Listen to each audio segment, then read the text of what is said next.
Al pie del Ávila majestuoso, a 920 metros sobre el nivel del mar, en un valle de verde geografía que se abre de este a oeste, surge Caracas, la capital de Venezuela.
And now, our feature presentation. You are watching a master at work. Go get some!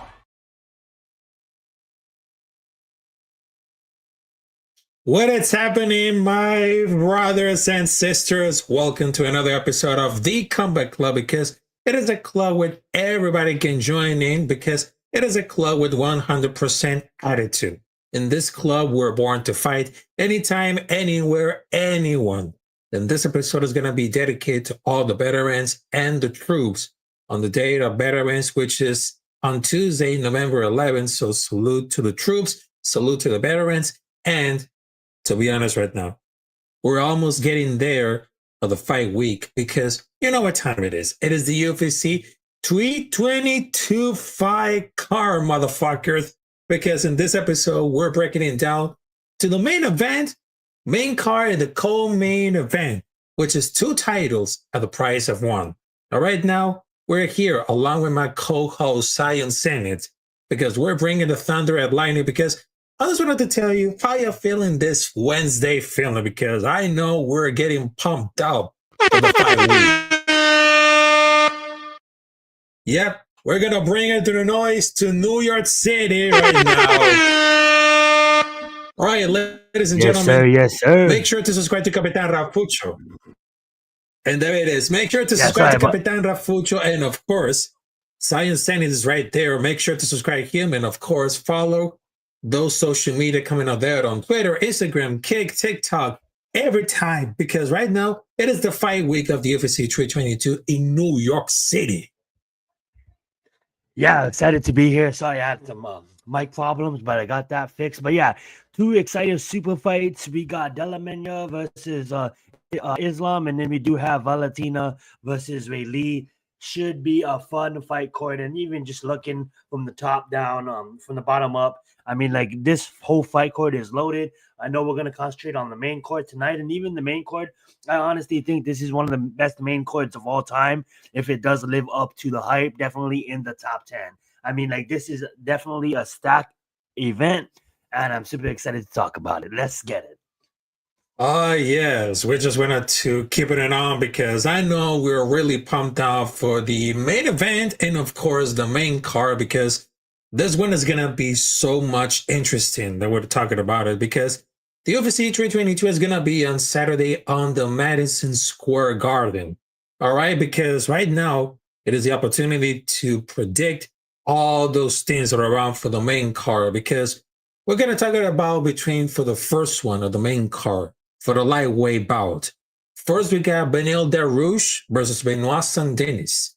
Now, probably I will say on striking, I will say that Benoit Saint-Denis had the more threatening strikers. So he's longer than Dariush, and he used like his aggression to more meaningful manner when it comes to strikes, where Dariush kind of used like, oi, back off kind of way, because I know he's Australian. And for the wrestling and grappling, Dariush wrestling versus grappling of Benoit Saint-Denis, probably is going to be pretty close one, potentially like a 50-50. It just depends who has the better positions. Pause. And this is going to be like in Paris, they will take it down for Benoit Saint-Denis as luck. But since we are here in the United States, I think that Benoit Saint-Denis still wins this one. But it didn't quite happen here because, to be honest, right now, this should be really interesting to get a lot of the times the shooter can't portray right now, because on this side, because I know for the lightweight, they should be like at a quiet direction coming up there, because this is going to be like a fun one. Dariush is coming a fantastic win against Renato Moicano. He look in control of the fight for the most part. Now, Dariush is a little concerned on the feet, which is more affecting on the feet against Moicano, and strikingly, it's a little bit terrible. And Benoit Saint-Denis is coming a fantastic win against Mauricio Ruffi. It was perhaps one of the most important wins in his career since Mauricio Ruffi, such a hype-up fighter, and he thought that he shouldn't, non-stop pressure, but it's going to be like a risky pick. So I'm going there with Benoit Saint-Denis by knockout round number 1, because I honestly that how really look wrestling league, because they're still making all this right now. So I know the other thing that trains me at the size difference. Benoit Saint-Denis maybe only 1 inch advantage over Dariush, but the way he fights, the way he strikes, when he leads to the strikes and whatnot, he's a long-range striker. Whatever he wants to be, that 1 inch advantage can currently tweak around with a 4-inch reach if he does lean to strikes a little bit. So my prediction is going to be Benoit Saint-Denis knockout round number 1. I absolutely love that prediction. Saint Denis, man, he's been definitely up and down. Obviously, he's the ex-military guy. Basically, I remember him losing against Dustin Poirier, but we don't really count that. But if you look at his overall like fighting style, Dariush is an excellent grappler. He is solid in all the phases of the sport, especially on top control and his wrestling. He's a veteran in the division. Saint Denis, as we talked about, he's a much younger fighter, obviously tested. But against Dariush, it is really gonna be hard to pick Saint Denis here. So I'm gonna think it comes down to who's the best all around. It's a matchup style. You got grappling. It's gonna be heavy grappling, and I know that Saint Denis is probably gonna be looking for early. Probably finish with a submission. He could definitely land a strike if the opportunity presents himself. Mm-hmm. It's hard to go against Beneil Dariush. Like I know he wasn't, he had his up and downs as of late, but I think he's still one of the top fighters in the division. And I think a lot of people is almost somewhat forgetting about him. So with that being said, I have to go with my man Beneil Dariush over Benoit Saint Denis. I'm sorry for my English has left the chat. Money McConnell, man, right? And look at the people he lost against: Armin, Charles, some of the best in the sport. So give me Benoit. Give me not Benoit. I'm sorry. Give me Saint Denis. You know what? I'm gonna go at Dariush. I have to. I was gonna pick Benoit off the limb, but I can't. He's too. Dariush is too experienced. So give me that guy. Oh yeah, that was like a quite good prediction coming out there. So I love it. All right, so we got for the next fight coming out there, which is for the welterweight Leon Edwards versus Carlos Prates. Now, between for the striking, it's just like a battle of land this one. I mean, Carlos Prates had 4 inches over Edwards, which is a lot of level on the game. I mean, those 4 inches could cover the wide range of techniques and why not. And I'm not talking about their young people because, in all seriousness, Leon Edwards has been failing a little bit in this recent fights, hesitating maybe mentally not here, where Patrice is riding some momentum coming off in a knockout against Jeff Neal. That should be like a banker's light. For the wrestling and grappling, they will keep me absolutely a category, but it ain't gonna matter. And all with the old in with the new, with the old guard stand strong, because Prates coming out for a disgusting spinning elbow knockout against Jeff Neal. It is looking to continue to build enough and that momentum and win against Edwards. Now, Prates is weird to get rid of because I know he's standing the steroid forward pressure of fantastic boxing. But I have a thing that sometimes is too difficult could lead to Edwards looking like the more active striker. And Edwards coming out for a back-to-back losses against Sean Brady and Bilal Muhammad. And even though Edwards is considered young, I just think that we're seeing like a little bit decline of this career, or at least a bump of the road. But Edwards is still very, very strong striker with disgusting kicks on the arsenal. But he's facing someone just like at a 4-inch range advantage who disgusting forward pressure with heavy boxing and attack to win his fights. Now, this is going to be like a fight to even predict because it's going to be so hard. Who's going to be the fighter and be the aggressor? But the first round is going to be the most important one. So it's going to be happen with the pace of the rest of the fight. It may look like a frenetic pace. And Prates should coming out with the victory because he thrives in those battling bouts. But if it's slow and methodical, they're going to go for like Edwards' favor a little bit. So don't expect that Carlos Prates could be like a great knockout against Leon Edwards because he has the biggest advantage. His striking is good. And of course, his grappling wrestling could be like a great plus. So I will predict this. Carlos Prates knockout round number 2. Well said, well said. I mean, like Edwards, obviously ex-champion, very technical, excellent striker. Obviously on a decline, lacking fire. The spark in his last couple of fights. Hasn't really been motivated. It seems like. Then you go against a Prates that's basically a killer from Brazil, huge KO power. Definitely can put anybody's lights out. Only loss in recent times to Ian Gary. I know you see that 5 losses, but that's pre-UFC. You got Edwards that needs to go and look at utilizing the control. Make Cordo's kind of Prates kind of look counter him. Obviously I would like to see him utilize his power, but it's just hard picking him in this fight because I don't know what Edwards are we going to get. And he definitely looks like he's declining, but that alone is what makes me want to pick him. It's almost like the world is going against him. And this is the time where he would show up, and 34 years old is considered old, but at the end of the day, it's MMA. So some people go into late primes, right? Before I continue my point though, what's up everybody in the chat? Shout out to everybody in the chat. We got baseball in the house. We got producer LG Beats in the house. Thank you guys so much. And the Man Cave podcast in the house. So thank you guys so much for being here. But it's hard for this one. Gun to my head, I got Prates probably by a second round knockout. Like I'm gonna follow my co-host Rafael. But I honestly have a gut feeling that Edwards is going to look like the best Edwards that we ever seen. It's hard for me to picturize Edwards losing 3 in a row. Even though he is looking like he's the decline. So hopefully maybe he gets his body right. He comes in at the best shape in his career, and then he has a second one, but highly unlikely. But I'm just making my decision. I'm gonna pick Edwards by knockout. Wow. Round 3. That is something great. Round 3. That was I love that. I love it. All right. So, ladies and gentlemen, we can continue to the main card because right now it is the third fight we can predict it, which is for the welterweight.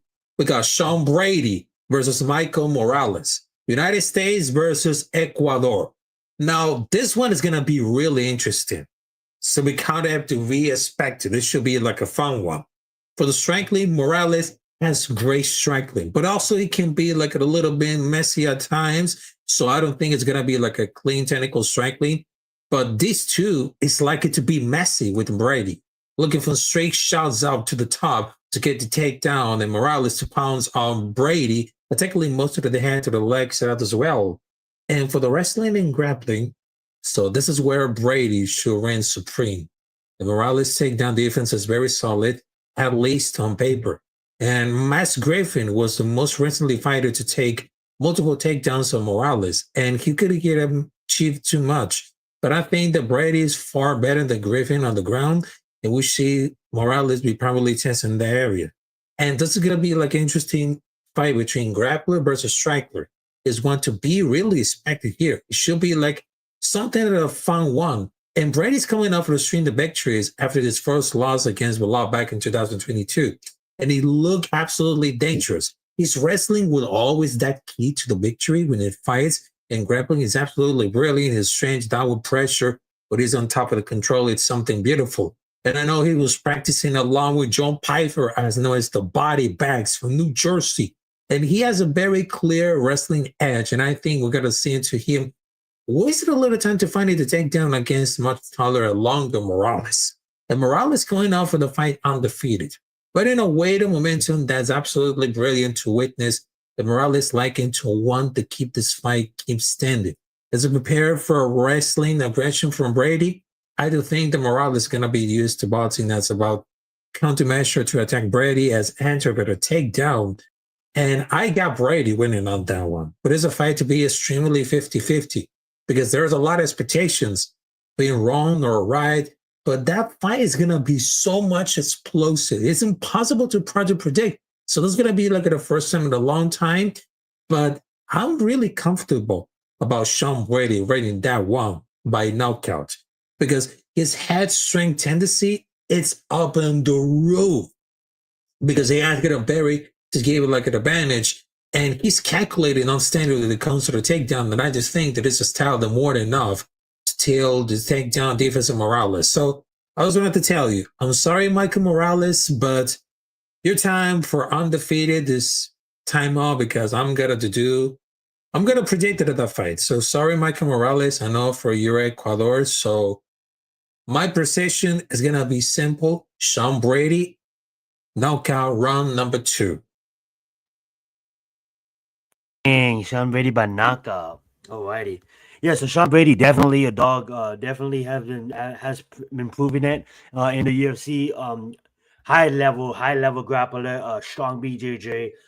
Great wrestling. Obviously, always comes with that submission threat. Suburb off of his back, but you're going against an undefeated fighter that doesn't know how to lose. You know, he's 18-0 for a reason. He's an undefeated striker with power, high quality finish rate, excellent takedown defense. You know, the key to this fight is if, you know, Brady can take Morales down, or if Michael can stand and try to maintain range and avoid the takedowns. I'm gonna say 19-0. I honestly just seen this kid knock out a veteran in who did he just knock out? I forget his name. Oh my god, I can't believe it just just slipped my tongue. He just knocked out Gilbert Burns. Gilbert Burns. Followed by punches. And then before that, he knocked out Neil Magny. And if you think about Neil Magny, he's going to finish. He's going to finish in the sport. So I think the UFC has done Michael White, not rushing him. He literally has a streak going that obviously he's 18-0 for a reason. And if you think about it, I believe he's 6-0 in the UFC. So that being said, they're doing him right by not pushing him too fast. I think he is really gonna show everybody why he is gonna transform from a prospect into a contender tomorrow when he goes out there and he knocks out Sean Brady in the first round. That is so much correct at all. There's so much correct at all. All right, so ladies and gentlemen, yep. That's it. Yep.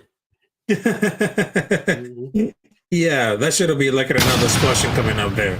All right, so ladies and gentlemen, we got the co-main event because we got for the women's flyweight championship between Valentina Shevchenko versus Weili Shan. It is going to be down for the flyweight championship. For the strength league, it's going to be far too complicated to break it down, but I'll try with the looks like blind to rush it. Shevchenko has great fundamental kickboxing, but Shan has a lot of power. So essentially speed versus power here. For the wrestling and grappling, Shan might be able to ragdoll Shevchenko here, depending on the strength where Shevchenko is located. If she's against the cage, yeah, they should be good for taking it down, but in the middle of the octagon, there'll be a last chance to take down Kid Dude by a movement not steered by the cage. Because this one, without a doubt, there'll be the greatest women's MMA fights that you could ever make. Because we had to do that. And we had to predict it, and we're gonna watch it because it's gonna be like a 10-10 must-watch fight, similar to the hype of Bull versus Makhachev, DC versus Jones, Dillashaw versus Garment. Because I know this is gonna be like a great fight. And Shevchenko is coming into this fight after 2 strong wins against Theo Roth and Gross. And I had to display because, despite there being somewhat discussion these days, she looks tremendously wrestling. Her fight against Fiora was very close, but supposedly it didn't happen. Maybe look at her because she was being thrust toward the cage. Barely and his pace moved to side during the presence on the cage.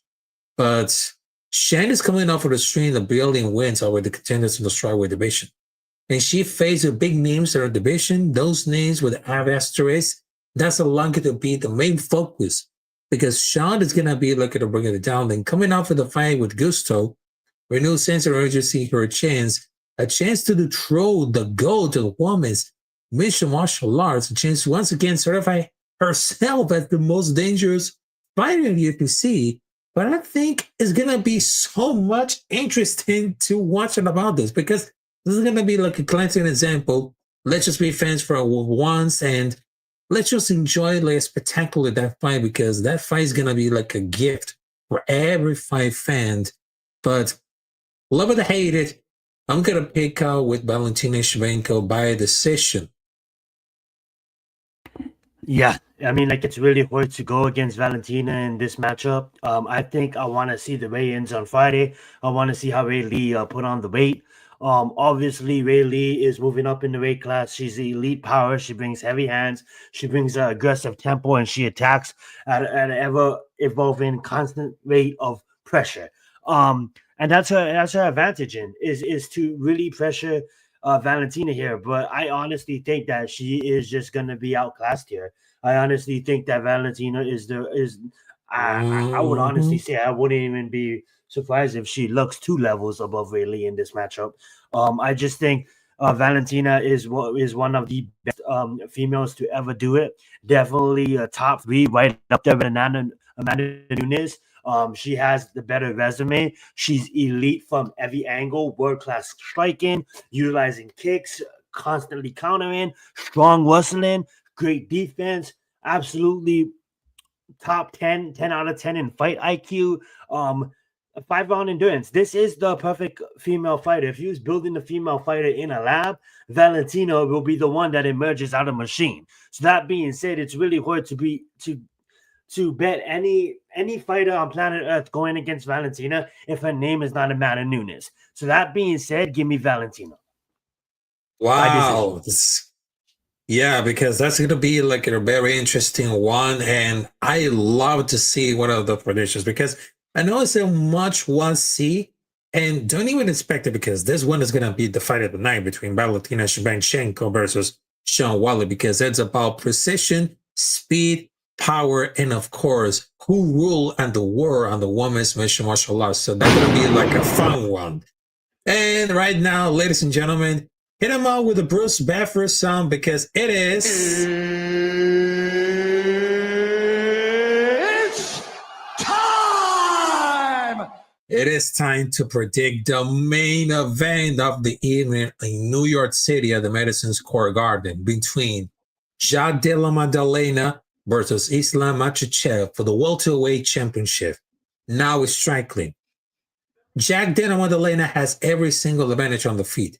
And well-laced Islam can certainly land power shots. So they're thinking they're going to be like a skill set and ability comparison. And Jack Della Maddalena is miles ahead of Makhachev. And for the wrestling and grappling, there's going to be like the opposite to say it here because Jack Della Maddalena is a few steps behind Makhachev in the wrestling department. But his wrestling defensive liars is absolutely brilliant. It should be like really interesting to see how he handles Islam Makhachev Dagestani style of wrestling because people never forget that all the fighters in Dagestan, which is Islam Makhachev, Kasmet Chiamer, and of course, Galviv, they know exactly about for this style of wrestling, which is an important key. Send him 2-3 years Dagestan and forget. Yes, that's what they said. And between for that fight, which is the main event, Jack Della Maddalena is coming off with a fantastic victories, including an outstanding win against highly motivated Bilal Muhammad, which I was stunned how crisp Jack Della Maddalena looked on the feet. He looked like a elite boxer and who had exactly good footwork and takedown defense. And that's exactly what it is. Jack Della Maddalena is a welterweight champion for a reason. He's one of the most well-rounded fighters in UFC and is technically potentially below the Makhachev, who brings such nasty wrestling with a near endless pace. However, Makhachev, they have some concerns about for the weight cut. Because I will keep an eye on Makhachev here. Not because for the strengthening, the wrestling, and everything skill related, but the weight cut. I assume that Makhachev move on to 188 to 199 pounds in bulk, muscle, and all of that jazz. He needs to cut back like 170 pounds perfectly to be able to win the belt. But all the strengthening and wrestling is already spoken about it. I just wanted to the pressure and the utility that you realize when he fights because it's really otherworldly. Makhachev is fantastic to keeping up on the busy. It's essentially like a domestic toddler that sounds to parent. No matter what the toddler does, it does really piss off and annoy the parent, and that's exactly what enough it is right now. So I had Jack Della Maddalena winning the fight for a long time because I believe there was weight classes for a reason. And I'm intrigued with his weight move by Islam. And I just think that Jack Della Maddalena is a monster. If someone like Volkanovski can give Makhachev problem the fight round, I see like a little reason why Jack Della Maddalena won't do the same to Makhachev. It's going to be really smart, but I can predict Jack Della Maddalena wins by decision or submission for round number 4 because I know that Islam Makhachev wrestling style is very good, very executed, but you have to be careful with Jack Della Maddalena because right now he's going to bring the thunder and lightning because I know he's Aussie. He has great kickboxing, great butts, and of course, he knows about for the strengthening grappling to knock him down. Damn. Alrighty, let's get into this. I like that prediction, by the way. I'm obviously have to disagree though. I don't say obviously. I just feel like Jack is definitely everything you said is correct. High paced striker, excellent volume, excellent boxing fundamentals, good condition. He knows how to push the pressure. He fights high pressure rate, but one thing that I'm noticing when it comes to wrestling, when it comes to BJJ or even judo, high skilled level fighters know how to maneuver the position of the body weight. And I just think Islam does that so perfectly. So that's why you can get a 170 guy in BJJ submitting a 230 guy in BJJ. So I kind of think that the weight wouldn't really be that big of a factor in this one. I honestly think that Islam is gonna be more defined and is gonna put on the pounds appropriately to move up, not like a fluffy max when he fought Destin the first time. I just honestly feel like you said, this is a true striker versus grappler matchup, and it's just hard for me to pick Jack because I just truly believe that Islam is on a different level. And Jack is. I'm not saying I'm not gonna be mean, and I'm not trying to sound mean, but I think Jack's gonna. I'm not saying it's gonna be easily for Islam, but I don't think this is going to be the fight that everybody expects. I honestly see it one-sided. I see Islam controlling the fight. I see Islam taking the fight wherever the fight wants to go. Jack is 8-0 in the UFC, 18-2 overall. Islam got double his wins in the UFC. Islam is 16-1, 27-1 overall. If you line up the resumes, there's not even a fucking question. You can Jack beat two people that is really wow to me, but even his come up, the reason why everybody is so high on him is because even his come up, he's going in there and he's knocking all these guys out, and he's level fucking punching people and shit like that. And then the first round knockout and the first round rear naked choke, and he's doing all this crazy shit. But at the end of the day, I'm not trying to be I told you so type of guy, but I've been this fucking same motherfucker for the past 2 years that's saying Tom Aspinall, shut the fuck up and just fight. And look what happened. I'm not saying he obviously got poked in the fucking eye, but didn't it look like Seal Gon was controlling that fucking fight?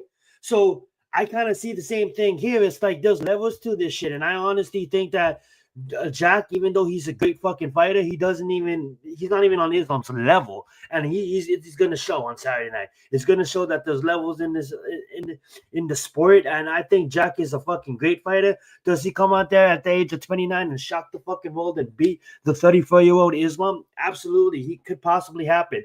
Like my co-host just said, he has it inside the distance. But I honestly think I don't see that happening. I think Jack is going to be more on a defensive. That is going to force him to not attack as much. And that's going to play into Islam's hand. Islam's going to control the back and basically ground and pound him and try to chase the submissions for all rounds. And I honestly think Islam is not going to have a problem taking Jack to the ground. I honestly think Islam's not scared to push the pace when needed. He ran out there, he striked with Destin Poirier, he striked with some of the best strikers in his division. I don't know a world where Jack comes out the winner of this fight. Let's fucking make this happen already, and let's get Islam and fucking versus Ilya, because that's the fight everybody fucking wants to see. No offense against Jack, I'm sorry. Yes, I mean, this is really exactly.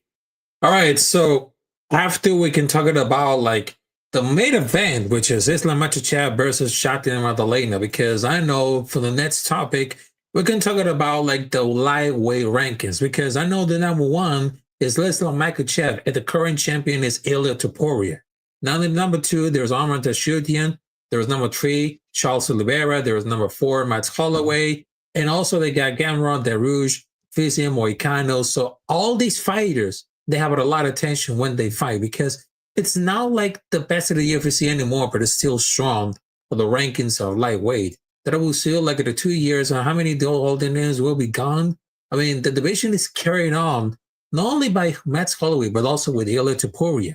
And most of those fighters on that list, which is a lightweight division in multiple aspects, they rely on the combat sports, grappling, wrestling, strangling. The only ones that show pretty shortcomings into, like, for example, there are some Danish grappling, roughly grappling, there's wrestling, there's strangling for the grade, and also for the Chandler's IQ. Not everyone's gonna be like a real rounded Makhachev, obviously, but it's not like they're completely like bones at the top five, like currently on the light heavyweight and heavyweight, for example. The only weight classes that come really close are welterweight and bantamweight, but it's very close because bantamweight has a Miley.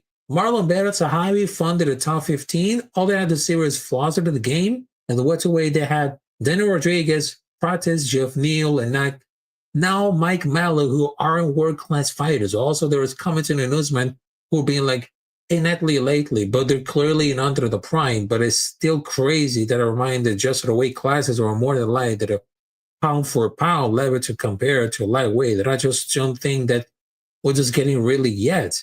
Because I know that for the lightweight, it's not really stacked anymore. Because if you see like all of these fighters, because if you see all the talent then we just see it about it, because we've been seeing like the fighting strikes and the fighting style of Ilia Topuria. It's just more like a boxer style. And we see Islam Makhachev with his wrestling style that we all know this is like the perfect key for the success. And of course, we can see like the classic matchup between Charles Oliveira versus Michael Chandler. But of course, we had the baddest motherfucker, which is Max Holloway. Also, we got Justin Gage, Mauricio Ruffi. I mean, all those fighters, they have a good reason why they're really stacking them all. Just like a great example of how the fighters are getting involved day by day, not only for the strengths, but also with their style. Yeah, dude, you're absolutely right. I mean, like the UFC and this generation of the UFC is just it's so fun. I mean, like we've been around for a while. I know you've been watching the sport for, you know, just as long as me, if not longer. And I kind of just feel like, this is the kind of the best generation that we've seen. And it's imprint from everybody that came before them that paved the road, for these fighters to fight on. I honestly just think that with the next generation of fighters, it's it's real easy for us to be recency biased and see a guy do something amazing and then jump on his bandwagon when we truly have to give homage and pay homage for the people that came before. And I kind of feel like with Islam, I mean, like it's surprising to me how like just not too long ago everybody's talking about him being like moving up on the Mount Rushmore ladder, on being in position to almost get on.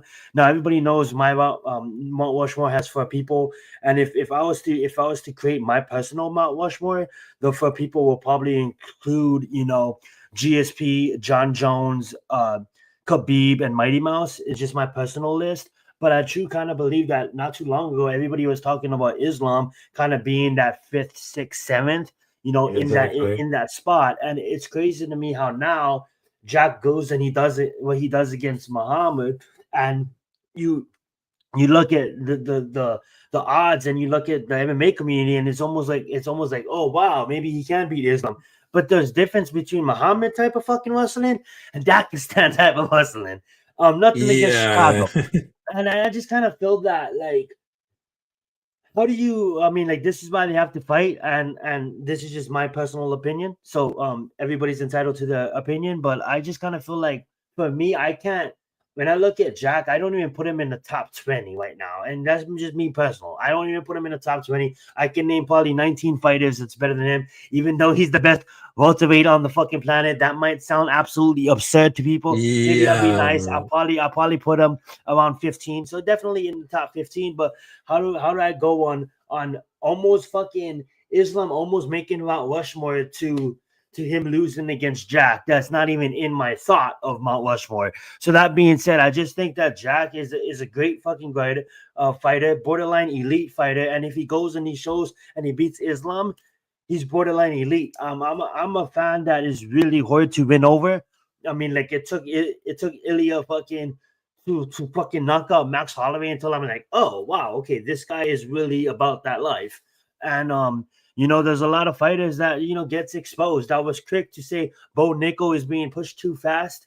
I was quick to call a lot of shit in the sport, and I kind of believe that if Shakawa was to fight Jack, Shakawa will either knock him out or submit him. And I don't even know who I'll pick if Shakawa was to fight Islam.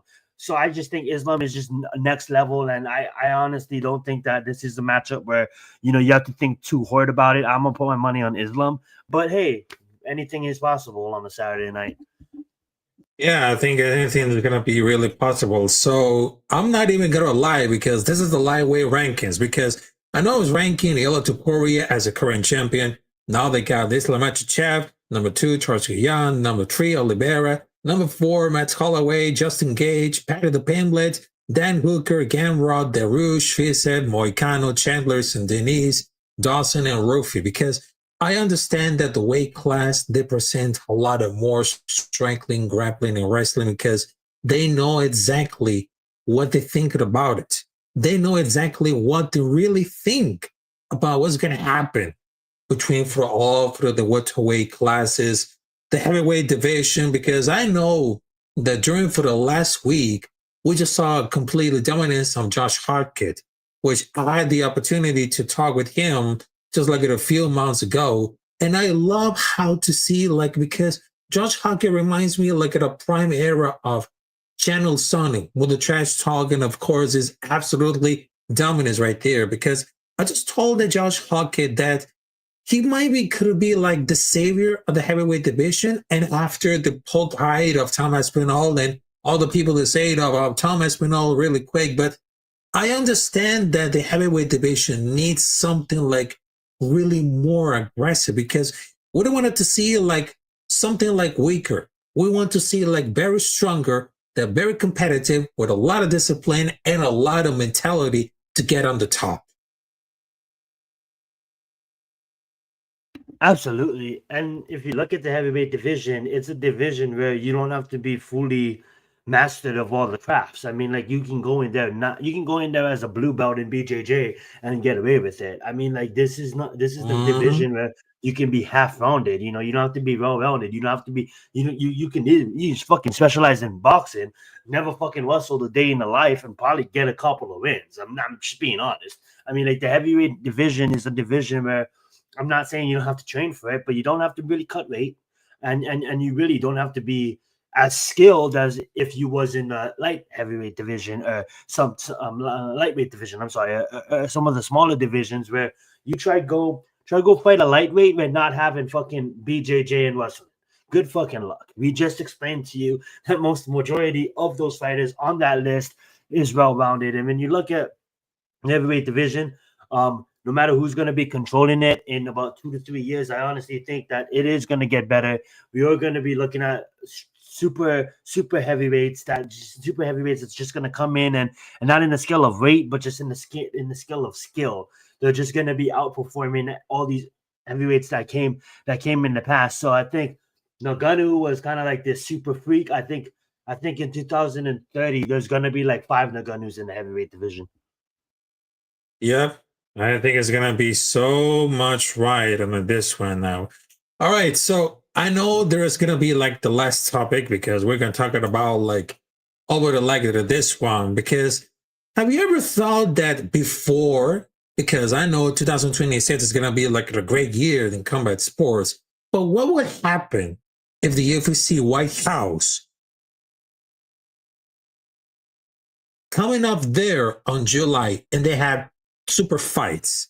Because I understand that should be like so much incredible, because first they have for the main event for the White House card, because they wanted to bring John Jones versus Alice Pereira as main event and Islam Makhachev versus Ilia Topuria as co-main event. Because seriously, I mean, if Islam could beat Jadina Magdalena, I mean, this is going to be like a good looking two double champions facing off at the White House event. So I think that Islam versus Ilia, that could be more exciting fights in a long time, because it is about boxing technique versus wrestling. And for the case of John Jones versus Alice Pereira, I mean, I don't know, it's going to be like a super fight around for the heavyweight, because they're going to be like the perfect headliner. Because I know that Alice Pereira dominates, it became so much incredible that it became one of the greatest fighters in this generation of the UFC. Because I really understand that some people to say let's bring up Alice Pereira versus Tom Aspinall to the White House, which is, I don't know, that's pretty reliable. Neither one has to pull off to the fight of the UFC, and neither has ever like a boring fight. But Pereira is looking to make history to answer the first three-weight champion, definitely marketed enough to get casual fans instead. But I know it's going to be so much important to try to win it at all. And I know that Jones dug at his grave how they handled the Aspinall situation. It should not give you like what it looks like for the entire time while making a jog of the division. Luckily, it seems that Dana White had to come to the sense and will even giving it. Even John Jones is begging for a lot of time to be there on the White House card. But it will be like a heavyweight with no championship on the line. So while they're going to the headline, they personally will have a chance. But Pereira will training with Kevin Gastelum, so that this won't be like a problem. In fact, Alice might even miss heavyweight for at least like 5-6 pounds. But I know that Alice Pereira is going to be really dominant. And of course, they have like another fighter coming up there, which is Conor McGregor versus Michael Chandler. So I understand that Conor McGregor wants to decide to come back in this time for the White House card, which is on July 2026. And Michael Chandler wants to be there because I know you got to celebrate the 250 years in America. And for example, I know the Conor McGregor versus Michael Chandler will be there for a while because I know that Michael Chandler wrestling, it's undeniable. And he always cutting down for this promo. And Conor McGregor seems like the kickboxing style is a little bit rusty, but it doesn't seem like very like an issue on it.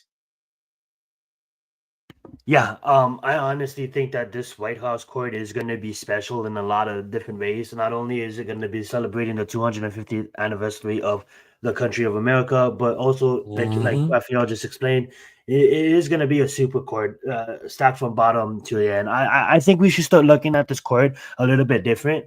I honestly think that the first fight of the night could easily be a pay-per-view headliner, main court kind of fight. I honestly think that when you look at it, I don't think they're going to pack it with like 14 or 13 fights. I think there's going to be about 9 to 10 solid fights. And it could it literally could open the first fight of the night could literally open with Michael Chandler and McGregor. Like the first fight, not of the main court, actually the first fight of the prelims could be Michael Chandler and McGregor, because by then there would not be prelims. It'll just be one whole event. It'll be like the Thanksgiving parade, where they reserve TV for like a fucking 3 hours, like the Super Bowl kind of, in a sense, where it'll be like a special. It'll be the UFC White House special. It's not even going to be a numbered event. It's just going to be called the UFC White House special. It's probably going to be about 4.5 hours, and I can see a WrestleMania type of feel to it, where it's just a stacked fucking card. You have 9 to 10 great fucking fights. The card might open with a Michael Chandler versus McGregor. John Jones and Alex might not even be the main card, because might not even be the main event, because they don't hold a championship. A lot could change by then. I could see if Max Holloway fights in early January, him and Oliveira that do it in early January or March, I can see one of them having a fast turnaround to fight on that court as well. Hopefully Max can get it done against Oliveira, because I think that's going to be Oliveira's last fight for the BMF. I would like to see the BMF be defending on that court as well. This court is now 6 months out, so it is going to be talked about, and matches are going to be starting to come out. I think it's going to be bigger than 300, bigger than the Sphere, bigger than 200 and 100. I honestly think this is going to be the biggest event that the UFC has ever put on.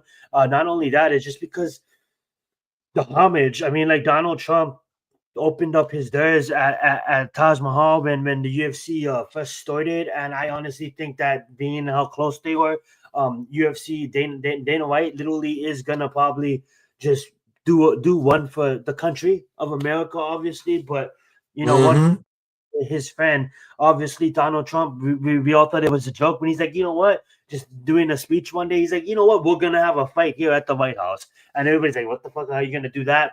Then the renderings are coming out. They're putting on a whole show. I mean, like, it is gonna be pretty fucking epic. I could see fireworks get shot out.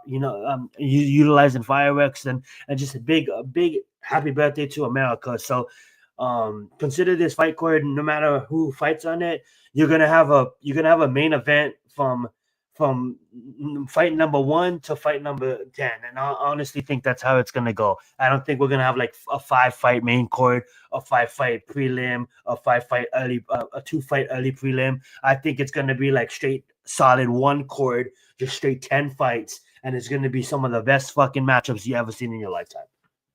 Yeah, that's exactly what we have. Like 3 to 4 championship fights. Like, imagine that. Imagine the main court fucking, like, imagine like fight. Well, not the main court, but imagine like fight number 5 is John Jones, or like, sorry. Imagine like fight number 7 or 8 is John Jones versus Alex. But previously, that being that John Jones is the GOAT and Alex Alex is the company right now. I could easily see a title fight going, like a bantamweight title fight with Mawab going before them, and some kind of strange shit like that. So like 10 fights with title fights mixed in. But so like Conor McGregor and Michael Chandler will open the card, and then you get a title fight in fight number 2. You get a title fight. I could see just 10 solid fights. None of this main card, none of this prelims, just a White House special with fucking solid fights from beginning to end, man. It's gonna be fun. Exactly. Because I really hope that I really hope that this main card of the White House coming out of July 2026 is gonna be really important, because I know it's about like the talent, it's about the skill, but also there's gonna be like a fight, because I would love to see like so many fights in the White House card on July, because not only I just wanted to get impressed of the super fight between Alex Pereira versus John Jones, or maybe Islam Makhachev versus Ilia Topuria, but there's one fight that I would love to see, which is definitely like a great reason, which is Harrison versus Nunez for the women's title. That should be there on the White House card, because not only those women have great footwork, but also they have great striking, grappling, wrestling. I mean, there's nothing else they can do about it. And I love to see like between for like Nunez versus Harrison going up for toe-to-toe, who would be like the baddest woman ever on the planet.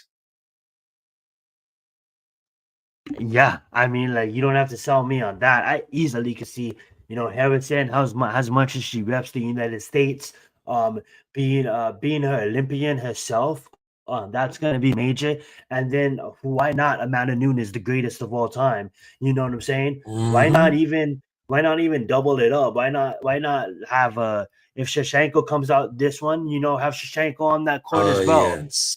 I can just see like being representative where every single division will have a fight. You know what I'm saying? And like, I honestly think it is going to be one of the best fight cards ever put together. And that's just because Dana White doesn't know how to lose. And he always has to break his own records. So, you thought the sphere was crazy. We didn't even see anything yet. You know what I'm saying?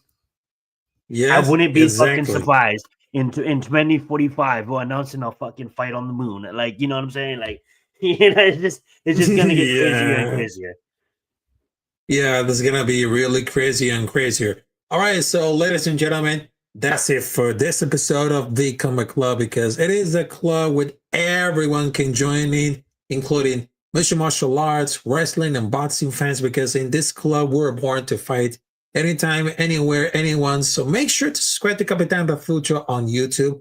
Also, you can subscribe to my co-host right there, Zenith.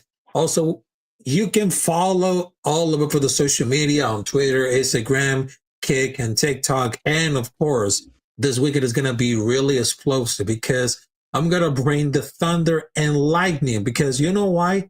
On this Saturday, 10 p.m. Eastern time, because I'm going to bring the thunder and lightning on this motherfucker, because I'm going to bring the watch party of the UFC 322 between Islam Makhachev versus Shaq Dinamandalena. Also, they got Valentina Shevchenko versus Sean Welly.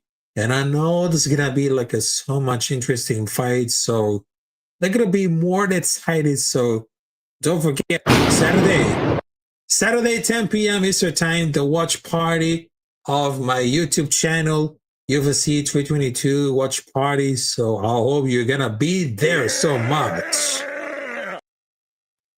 Yep, it's going to be so much interesting. All right, so ladies and gentlemen, we out of here. So make sure to subscribe to Capitán Rafucho and Zenith. So we'll be right back in another episode to bring it, the recap of the UFC 322 at the same hour, at the same day. So make sure to subscribe to Capitán Rafucho and my co-host Zenith. So we're bringing the thunder and lightning of the mixed martial arts on this podcast, which is the Combat Club. So thank you very much, and I hope you see you there next time. Have a great Wednesday, have a great Thursday, and of course, it is fight week. You know what time it is. It's fight week, motherfuckers, and you never deny it, because this is going to be like such an epic movie. Let's get it.